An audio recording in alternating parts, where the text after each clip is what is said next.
자, 이제 특징주 브리핑으로 넘어가 보도록 하겠습니다. 어저께 개장 전에, 미국 증시 개장 전에 실적을 발표한 기업 찰스 슈왑인데요. 이 기업은 2.5% 주가가 하락을 했습니다.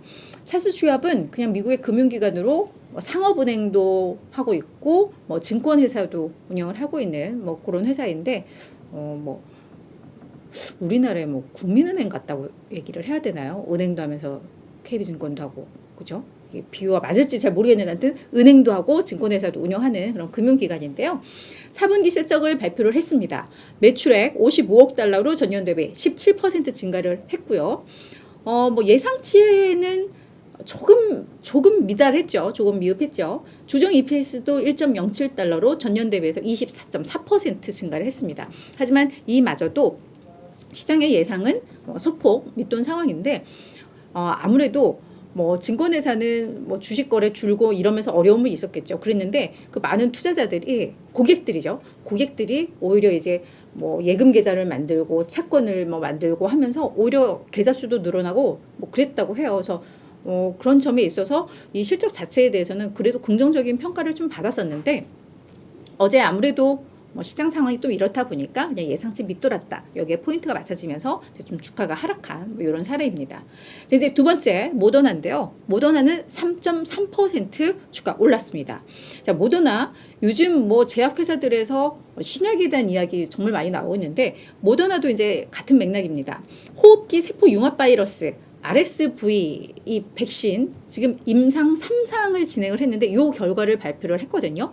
근데 이게 RSV가 일종의 우리 그냥 감기 증상하고 좀 비슷한 것 같은데 어린이들이나 노약자들은 이게 또 치명적일 수가 있는 이런 거라고 하는데 현재 우리 우리나라뿐만 아니라 글로벌한 이 시장에 RSV 백신이 없었다고 해요. 근데 이제 백신 임상 상상 결과를 발표를 한 건데 60세 이상 노인층을 대상으로 했는데 경증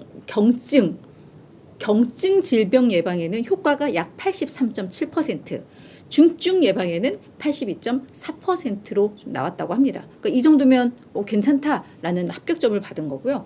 그리고 안전성에 대한 우려도 많이 불식을 시켰다고 하는데 이게 지금 백신이 mRNA 기반의 백신이었거든요. 우리 코로나 백신하고 이제 같은 기반인데 그러다 보니까 우리 코로나도 뭔가 부작용에 대한 우려들 많았는데 이 발열 등의 부작용이 실제 한 4%에서 발생을 했다고 합니다. 근데 이 백신을 넣지 않고 정말 그냥 식염수 이런 거 투약한 위약 대상 환자에서도 이 발열이 약 2.8%가 있었다고 하니까 요 정도라면 안전성 괜찮다라는 평가를 받는 것 같습니다. 지금 그래서 RSV 백신과 관련해서는 화이자라던가 글락소스미스클라인, GSK 우리 예전에 다뤘었죠. 이렇게 해서 3사가 지금 약간 경쟁 체제를 구축하고 있는 그런 상황이고 속도도 비슷하게 나가고 있는데 이게 실제 경증, 중증에 어느 정도의 효과가 있고 요걸 이제 서로 비교하고 이렇게 되면서 최종 승자가 나올 것 같은데요. 일단 이 3상 결과에 대해서 시장에서는 매우 긍정적으로 평가를 했다 보시면 될 것 같습니다. 자, 이제 세 번째 기업은 블루버드 바이오입니다. 이 기업은 17%나 급락을 했는데요. 어떤 기업이냐? 임상 단계의 생명공학 기업, 제약사입니다.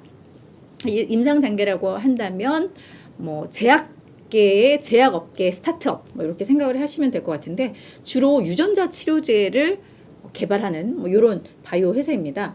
근데 이 회사가 2천만 주 규모의 이제 유상증자 일반 공모 방식의 유상증자를 이제 시작했다라고 밝히면서 그 대규모 유상증자는 주주가치 희석으로 연결이 되잖아요. 그 측면에서 주가가 많이 급락을 한 겁니다. 2천만 주 규모에다가 또 요들이 플러스 300만 주까지 어떤 옵션 행사에서 추가로 더 인수할 수 있는 이런 옵션까지도 있었다라고 하니까 그러면은 최종 이게 다 소화가 되면 약 2,300만 주 정도가 될 수 있는 건데 이 기업이 현재 총 발행 주식 수가 한 8,300만 주 조금 안 되거든요. 그러니까 결국은 약 24에서 27% 정도 현재 총 발행 주식 수의 24에서 27%에 해당하는 추가 발행이 이루어지는 거니까 주주가치 희석 비율이 그만큼 높아지는 거죠. 그래서 요거는 일단 그 목적은 사실은 의미는 있습니다. FDA에서 작년에 승인한 이 유전자 치료제 이걸 이제 상업화하고 만들기 위해서는 이제 돈이 필요하니까 그 자금 조달 목적이다. 이 목적 괜찮습니다. 그냥 운영 자금 없어서 증자하는 것과는 사실은 다른 겁니다만 일단 1차적으로는 이렇게 주주가치 희석에 시장에서는 주목할 수밖에 없었다라고 보시면 될 것 같아요. 그래서 작년에 FDA 승인 획득한 게 희소 소아 신경질환 치료제 스카이소나와 뭐 유전성 혈액질환 치료제 진테글로인데 요거 이제 상업화하기 위한 자금 마련이었다. 이렇게 좀 정리를 해드릴게요. 자, 마지막 네 번째 종목 마이크로소프트입니다. 저희 어제 주목 2기업으로 다뤘었잖아요. 1.9% 하락을 했는데 어제 제가 아마 말미에 구조조정 얘기 보도 나왔다라고 말씀을 드렸는데 이제 그걸 공식화한 겁니다. 실제 이제 언론사들이 보도한 걸 이제 마이크로소프트에서 공식화한 건데요. 자, 3월 말까지 어제 이제 11,000명이라고 이야기를 했었는데 10,000명의 인력 구조조정을 하겠다, 감원하겠다라고 공식화했습니다. 이게 전체 직원의 5%에 조금 안 되는 뭐 이런 수준인데 그럼에도 우리가 핵심 전략 부분에서는 그래도 고용은 늘릴 거야 라고 이야기를 했고 좀 불필요하게 많은 쪽 사업이 좀 위축되고 있는 곳을 중심으로 해서 구조조정을 한다라는 건데요. 이유는 경기 침체에 대비한 비용 절감 목적이다 라고 이야기를 했습니다.